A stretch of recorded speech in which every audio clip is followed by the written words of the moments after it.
پیر کے دن حضرت امام زین العابدین علیہ السلام کی دعا۔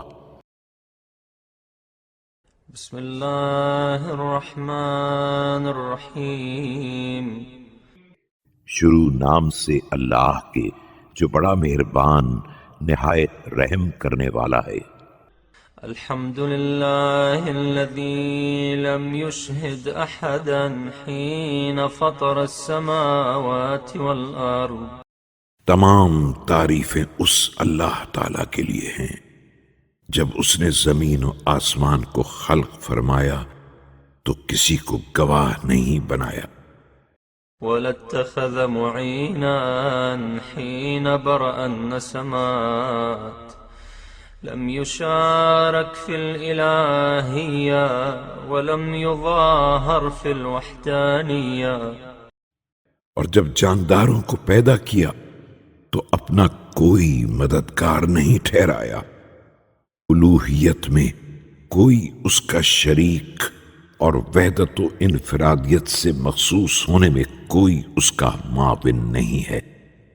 كلت الألسن عن غاية صفتي وانحسرت العقول عن كنه معرفتي وتواضعت الجبابرة لهيبتي۔ زبانیں اس کی انتہائی صفات کے بیان کرنے سے گنگ اور عقلیں اس کی معرفت کی تہ تک پہنچنے سے عاجز ہیں۔ جابر و سرکش اس کی ہیبت کے سامنے جھکے ہوئے۔ وعنت الوجوه لخشيته وانقاد كل عظيم لعظمته فلك الحمد متواترا متسقا۔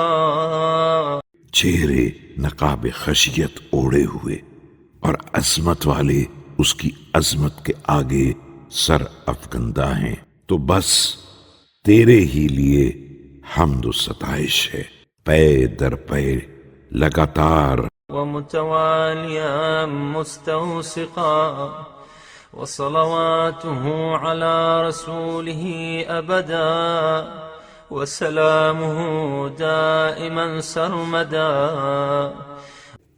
مسلسل و پے ہم اور اس کے رسول صلی اللہ علیہ وآلہ وسلم پر اللہ تعالی کی ابدی رحمت اور دائم و جاودانی سلام ہو۔ اللهم اجعل أول يومي هذا صلاحا وأوسطه فلاحا وآخره نجاحا۔ بار الہا میرے اس دن کے ابتدائی حصے کو صلاح و درستی، درمیانی حصے کو فلاح و بہبودی اور آخری حصے کو کامیابی و کامرانی سے ہمکنار قرار دے۔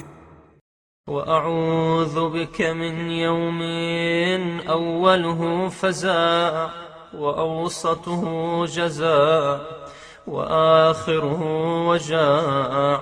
اور اس دن سے جس کا پہلا حصہ خوف، درمیانی حصہ بےتابی اور آخری حصہ درد و الم لیے ہو، تجھ سے پناہ مانگتا ہوں۔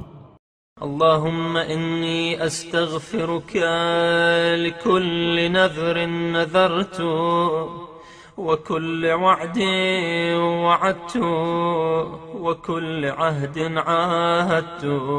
بار الہا تجھ سے عفو و بخشش کا خواستگار ہوں، ہر اس نظر کے لیے جو میں نے مانی ہو، ہر اس وعدے کی نسبت جو میں نے کیا ہو، اور ہر اس عہد و پیمان کی بابت جو میں نے باندھا ہو۔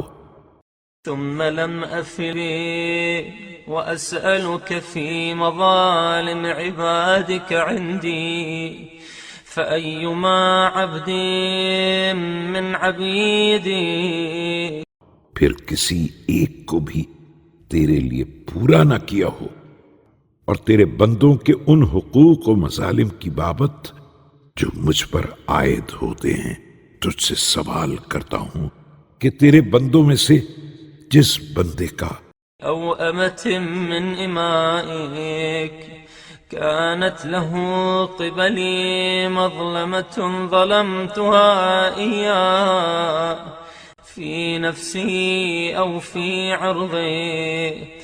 اور تیری کنیزوں میں سے جس کنیز کا کوئی حق مجھ پر ہو اس طرح کہ خود اس کی ذات یا اس کی عزت أو في ماله أو في أهله وولدي أو غيبة اغتبته بها أو تحامل عليه بميل أو هوى، یا اس کے مال یا اس کے اہل و اولاد کی نسبت میں مظلمہ کا مرتکب ہوا ہوں، یا غیبت کے ذریعے اس کی بدگوئی کی ہو، یا اپنے ذاتی رجحان یا کسی خواہش أو أنفة أو حمية أو رياء أو عصبية، غائبا كان أو شاهدا، وحيا كان أو ميتا. یا رعونت یا خود پسندی یا ریا یا عصبیت سے اس پر ناجائز دباؤ ڈالا ہو، چاہے وہ غائب ہو یا حاضر، زندہ ہو یا مر گیا ہو. فقصرت يدي وضاق وسعي عن ردها إلي والتحلل من. اور اب اس کا حق ادا کرنا یا اسے بے حل کرانا میرے دسترس سے باہر اور میری طاقت سے بالا ہو.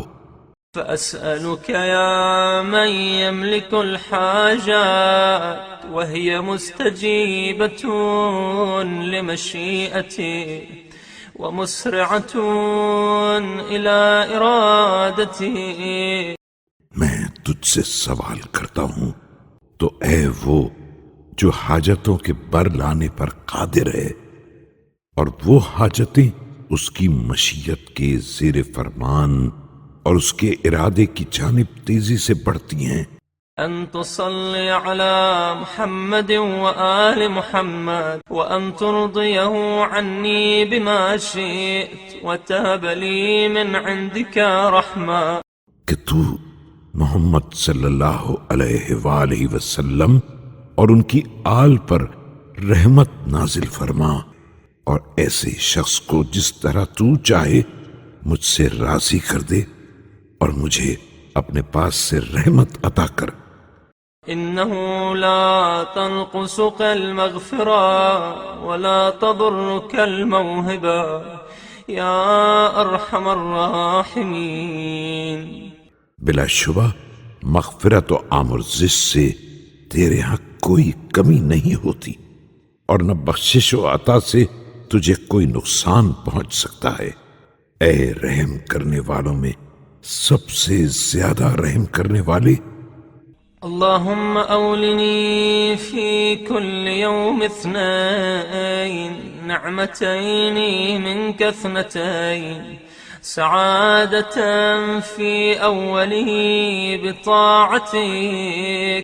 بار الہ تو مجھے پیر کے دن اپنی جانب سے دو نعمتیں مرحمت فرما. ایک یہ کہ اس دن کے ابتدائی حصے میں تیری اطاعت کے ذریعے سعادت حاصل ہو، ونعمة في آخره بمغفرتك يا من هو الإله ولا يغفر الذنوب سواه. اور دوسرے یہ کہ اس کے آخری حصے میں تیری مغفرت کے باعث نعمت سے بہرہ مند ہوں. اے وہ کہ وہی معبود ہے اور اس کے علاوہ کوئی گناہوں کو بخش نہیں سکتا.